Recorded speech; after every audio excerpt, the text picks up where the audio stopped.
Welcome to This Explainer. Okay, today we're diving into one of the absolute most breathtaking, vibrant, and let's be honest, famously feisty creatures in the whole aquarium hobby. Yep, we're talking about the Betta fish. I mean, with those brilliantly colored bodies and those long flowing fins, it's incredibly easy to see why so many of us are drawn to them, right? But here's the hard truth. They are also some of the most misunderstood pets in the world. So we're going to dive deep today and hook you on what these magnificent creatures truly need, not just to survive, but to absolutely thrive in a home freshwater tank. All right, here's our quick roadmap for today. 1. Betta basics and tank setup. 2. Filtration and aquascape design. 3. Diet and feeding habits. 4. Temperament and tank mates. 5. Breeding basics and health. And finally, number 6, buying tips and mistakes. We're treating this as a comprehensive, step-by-step manual, moving from their physical traits all the way to responsible ownership. Let's start right at the beginning. Section 1, Betta basics and tank setup. So, looking at their quick stats, an adult Betta is generally going to grow to about 2 to 3 inches in length. But really notice that lifespan there, 2 to 4+ years. Bringing a Betta into your home, it's not just some fleeting hobby. It requires a real, multi-year commitment to their well-being. And to actually get them to that 4-year mark, you need the right environment, and that starts with the tank size and its physical footprint. Okay, 2 gallons of water is the absolute bare minimum requirement for a single Betta. We really need to bust a common myth right now. You know those tiny, decorative plastic bowls? They are just not suitable homes. No way. They just don't provide enough space, oxygen, or stability. For a truly happy fish, a 5 or 10-gallon tank with a wider footprint is vastly superior, mostly because it gives them that horizontal swimming space they absolutely love. Remember, bigger is always better. Moving right along to Section 2, Filtration and Aquascape Design. 72 to 86 degrees Fahrenheit, to be exact. And that is a strict requirement, guys, because bettas are tropical fish. They're originally found in the warm, freshwater ponds and streams of Southeast Asia. So they literally cannot survive in room temperature water if your house gets chilly. You absolutely need a reliable heater and a thermostat to maintain this warmth, alongside keeping a specific water pH of 6.5 to 7 and relatively soft water hardness. Now, before your fish ever even touches the water, you've got to follow these steps. First, fill the tank with dechlorinated water. Second, turn on a gentle filter. Bettas have these heavy fins and they get exhausted super easily by strong water flow, so you've got to keep it calm. And third, you have to wait 1 to 2 weeks for the tank to cycle. This is this really deliberate process where good, beneficial bacteria build up in your filtration system to naturally break down the harmful ammonia and nitrates from the fish waste. Honestly, skipping this step or skipping your ongoing weekly water changes is a fatal beginner mistake that will severely harm your new pet. But hey, while that tank is cycling, you actually get to design the aquascape. You want to create an inviting, enriching tank that really mimics their natural habitat. So start with a soft gravel or sand substrate. Then add live plants, things like Java fern or Amazon sorts, because they provide extra oxygen and really just give the tank a beautiful natural feel. Finally, throw in some safe hiding places and toys. Bettas absolutely love to explore. Just a quick heads up though, when you clean these decorations before adding them to the tank, only use hot water. Never ever use harsh chemical cleaners or soaps because that residue will quickly poison your whole aquarium. All right, Section 3, Diet and Feeding Habits. So, it begs the question, what do bettas actually eat in the wild?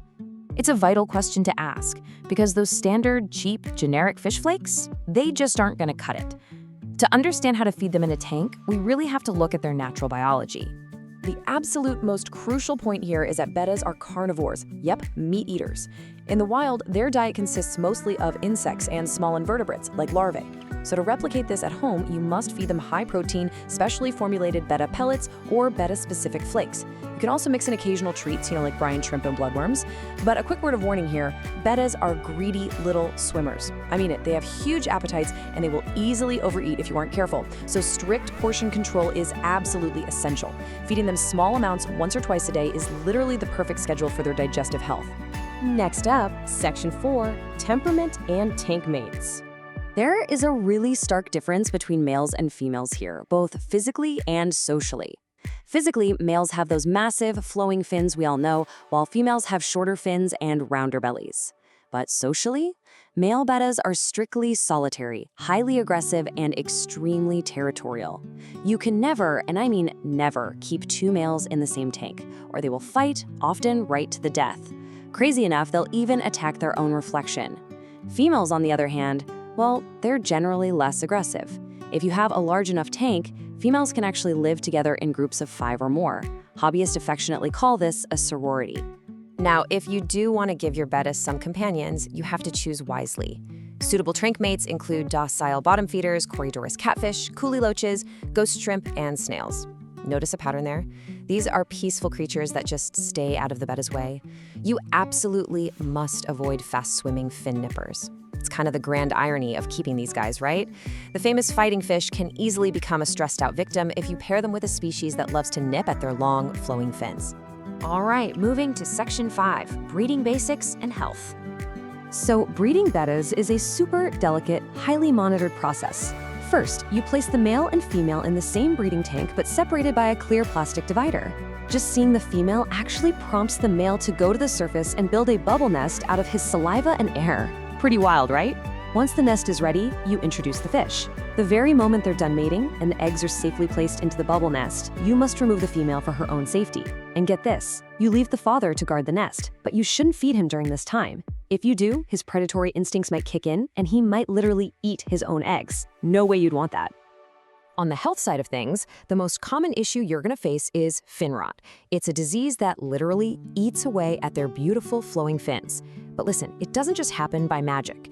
It is almost always caused by stress from those fin-nipping tank mates we just talked about, or, more commonly, poor water quality from skipping tank maintenance. This ties directly back to your responsibility as an owner. Maintain a clean, peaceful tank, and fin rot is entirely preventable. And finally, Section 6, buying tips and mistakes. Based on everything we've covered today, it's pretty clear that bettas are not just simple disposable starter pets. They're complex creatures that require dedication, proper heating, filtration, and very specific diets. Because of this totally false misconception that they're easy, many big box pet stores keep them in incredibly poor conditions. You know the ones, those tiny plastic cups just stacked on shelves. As a responsible hobbyist, you should absolutely avoid supporting these practices. Instead, really take the time to seek out and purchase from reputable, sustainable breeders who actually prioritize the health and well-being of their fish. So I'll leave you with this.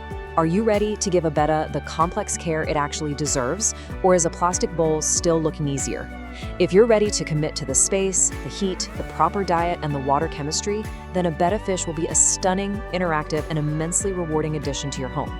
But hey, if you aren't quite there yet, it might be best to just admire them from afar. Thanks so much for joining me for this explainer, and happy, responsible fish keeping.